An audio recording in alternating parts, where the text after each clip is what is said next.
السلام عليكم اخوي. وعليكم السلام ورحمة الله. اهلين اخوي، في واحد دلني لعندك قال انت بتوزع مازوت اخوي، عندك شيء؟ يا عفو الله مازوت ايش اخوي؟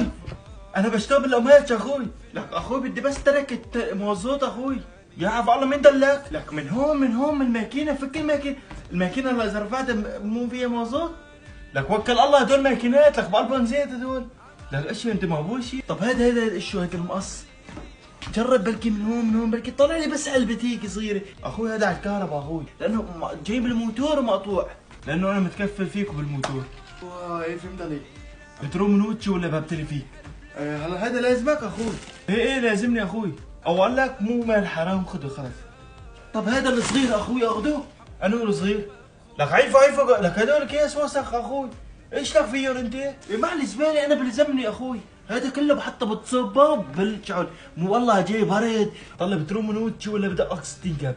لك يلا يا شباب، السلام عليكم. عليكم السلام. روح.